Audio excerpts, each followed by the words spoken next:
التستوستيرون هو هرمون الذكورة الرئيسي الذي يعتبر أمراً حاسماً لأمور مثل بناء العضلات وتقوية العظام وتحسين الذاكرة والمزاج، وبالطبع زيادة الرغبة الجنسية والشهوة.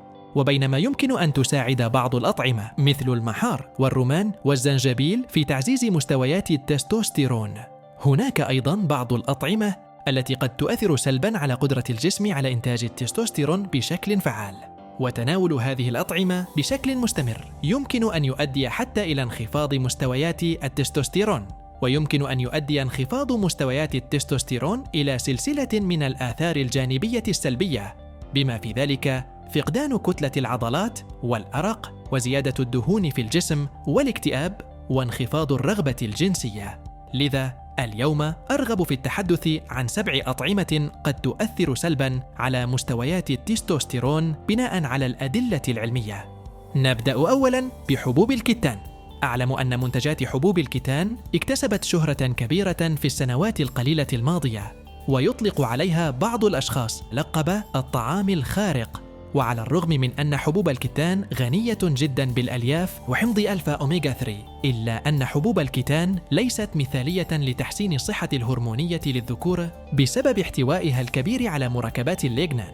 تحتوي حبوب الكتان على حوالي 75 إلى 800 مرة أكثر من معظم الحبوب والبقول والفواكه والخضروات.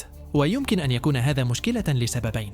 أولاً، لأن الليغنانات هي نفس فعالية هرمون الإستروجين بشكل كبير، أي أنها تزيد من مستويات هرمون الإستروجين الأنثوي. السبب الثاني هو أن الليغنانات تزيد من مستويات هرمون الجلوبولين، وهو أحد الهرمونات الجنسية. الآن قد يبدو هذا أمراً جيداً، ولكن هذا الهرمون يرتبط بجزيئات التستوستيرون الحرة، مما يجعلها غير نشطة. لذا التستوستيرون لن يكون قادراً على أداء وظائف هرمونية فعالة أخرى. يمكننا رؤية التأثيرات الضارة المباشرة لحبوب الكتان في عدة دراسات. على سبيل المثال، تم إعطاء 40 مشاركاً من الذكور ملعقتي طعام من حبوب الكتان لمدة شهر واحد فقط، وانخفضت مستويات التستوستيرون لديهم بحوالي 10%. في دراسة صغيرة أخرى، تم تعيين امرأة كانت تعاني من مستويات عالية من هرمون التستوستيرون، وكانت تواجه نمواً زائداً للشعر على الوجه. لذلك قال باحثون لها إن تناول 30 غراماً من حبوب الكتان يومياً لمدة 4 أشهر أدى إلى انخفاض مستويات التستوستيرون في مصل الدم بنسبة 70%، وانخفاض مستوى التستوستيرون الحر بنسبة 89%. في دراسة أخرى، أدى تناول ملعقتين كبيرتين من حبوب الكتان إلى انخفاض مستوى التستوستيرون الكلي في الرجال بنسبة حوالي 15%، والتستوستيرون الحر بنسبة 20%. ومع ذلك يجب علي أن أشير إلى أنه تم إخبار المشاركين أيضاً ألا يحصلوا على أكثر من 20% من السعرات اليومية من الدهون. وقد يكون انخفاض مستويات التستوستيرون ناتجاً أيضاً عن نظام غذائي منخفض الدهون. لننتقل إلى زيوت الطهي الغنية بالأحماض الدهنية غير المشبعة. تشمل هذه الزيوت زيت فول الصويا وزيت الخضروات وزيت الذرة وما إلى ذلك. معظم الزيوت المستخدمة اليوم تكون مكررة، سواء كان ذلك من خلال عمليات التبييض أو التطهير أو التعطير. ويزداد الأمر تعقيداً مع حقيقة أن هذه الزيوت ليست مثالية للطهي عند درجات حرارة عالية، وهذا هو السبب في أنها ليست الخيار الأفضل لصحتك. هذا لأن معظم الأشخاص في الوقت الحالي يحصلون بالفعل على كميات كبيرة من الأحماض الدهنية غير المشبعة، ولا يؤدي هذا فقط إلى التهاب في جميع أنحاء الجسم وزيادة خطر الإصابة بأمراض مزمنة مختلفة، ولكن يمكن أن يقلل أيضاً من التستوستيرون. في دراسة تحليل الطعام، وجد الباحثون أنه كلما زادت كمية الدهون الغذائية التي يتناولها الأفراد، زادت مستويات التستوستيرون لديهم. وتبين أن هذا صحيح أيضاً بالنسبة لكمية الدهون المشبعة. ومع ذلك كانت النتائج عكس ذلك تماماً بالنسبة للأحماض الدهنية غير المشبعة. كلما زادت كمية الدهون غير المشبعة التي يتناولها الأفراد بالنسبة لكمية الدهون المشبعة، زادت النسبة التي انخفضت فيها مستويات التستوستيرون لديهم. لذا إذا كنت تبحث عن زيت نباتي يكون أكثر صحة لمستويات التستوستيرون فجرب زيت الزيتون وزيت الأفوكادو وزيت جوز الهند. التالي هو النعناع. صحيح أن الأعشاب من عائلة النعناع مثل النعناع والنعناع الفلفلي تبدو رائعة الرائحة، إلا أنها ليست رائعة بالنسبة لهرمون التستوستيرون. هذا ما تشير إليه الدراسات. في دراسة الفئران تم تقسيم الفئران إلى 4 مجموعات. حصلت المجموعة الأولى على ماء الشرب العادي. المجموعة الثانية حصلت على 20 غراما من شاي النعناع الفلفلي، والمجموعة الثالثة حصلت على 20 غراما من شاي النعناع، وأخيرا حصلت المجموعة الأخيرة على الضعف. في النهاية كانت لدى الفئران التي تناولت 20 غراما انخفاضا بنسبة 25% في التستوستيرون. المجموعة الثالثة كان لديها انخفاض بنسبة 69% في التستوستيرون.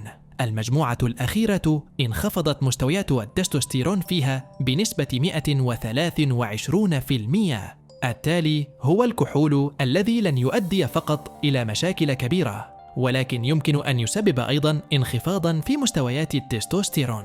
هناك العديد من الدراسات على الفئران التي تظهر أن الكحول يقلل من التستوستيرون بطريقة تعتمد على الجرعة، وهذا يعني كل ما زادت الكمية التي تتناولها زاد تأثيرها على التستوستيرون. فيما يتعلق بالدراسات الإنسانية، هناك أيضاً رابط قوي بين استهلاك كميات كبيرة من الكحول وانخفاض مستويات التستوستيرون. لذا المفتاح الحقيقي هو أن تمتنع عن شرب الكحول نهائياً. لننتقل إلى السوس.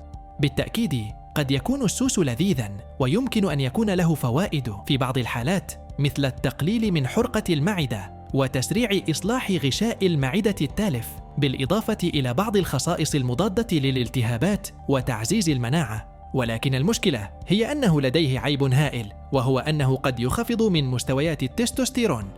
يحتوي السوس على حمض الجليسيريزيك، وهو المركب الذي يمنح السوس طعمه الحلو الفريد. وجد الباحثون أن تعريض خلايا خصية الفأر لكمية معتدلة من هذا الحمض يمنع إنتاج التستوستيرون بشكل كبير. السبب في ذلك كان لأنه قمع بشكل كبير نشاط إنزيم بيتا HSD الضروري لإنتاج التستوستيرون.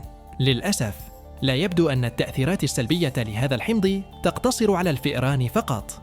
في دراسة منفصلة حيث تم إعطاء مجموعة من الرجال 7 غرامات من السوس في شكل أقراص حلوى، وكانت تحتوي على حوالي نصف غرام من حمض الجليسيريزيك.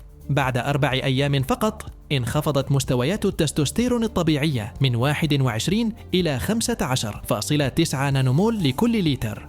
نأتي الآن إلى منتجات الصويا. قد تكون للصويا تأثيرات سلبية على الصحة الهرمونية للذكور بشكل عام.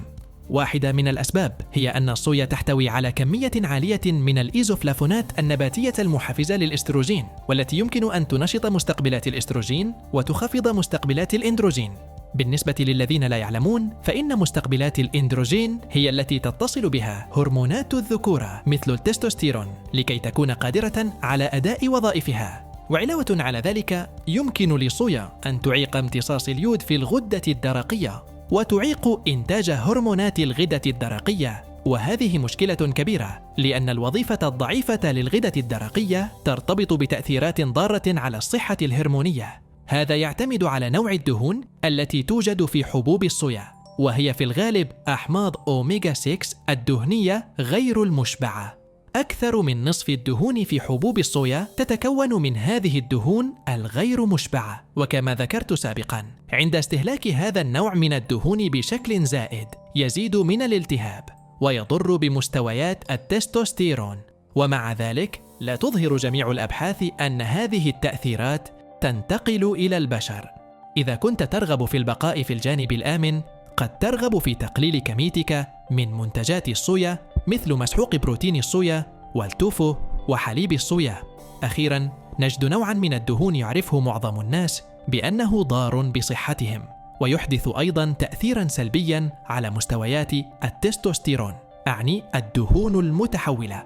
الدهون المتحولة ظهرت أصلاً في عام 1901 عندما كان كيميائي ألماني يبحث عن وسيلة لجعل الزيوت الرخيصة سائلة عند درجة حرارة الغرفة. هذه المعالجة أدت إلى تكوين الأحماض الدهنية المتحولة التي يمكن أن تكون لها تأثيرات سلبية خطيرة. إحدى الأسباب لذلك هي أن الدهون المتحولة تثير التهاب الجسم بشكل عام، وهذا بالتأكيد ليس جيداً، لأن هناك رابطاً مباشراً بين زيادة الالتهاب وتقليل مستويات التستوستيرون، فضلاً عن العديد من الأمراض المزمنة. ومن المثير للاهتمام أيضاً أن بعض الأطعمة غير المعالجة تحتوي أيضاً على الدهون المتحولة مثل الحليب والجبنة ولحم الغنم والدجاج. ومع ذلك الخبر السار هو أن البيانات تشير إلى أن هذه الدهون المتحولة الطبيعية أقل ضرراً من تلك الاصطناعية. آمل حقاً أن تكون قد استمتعت بهذا الفيديو. تذكر أن تشترك في القناة وتضغط على زر الجرس. نلتقي بفيديوهات قادمة بإذن الله.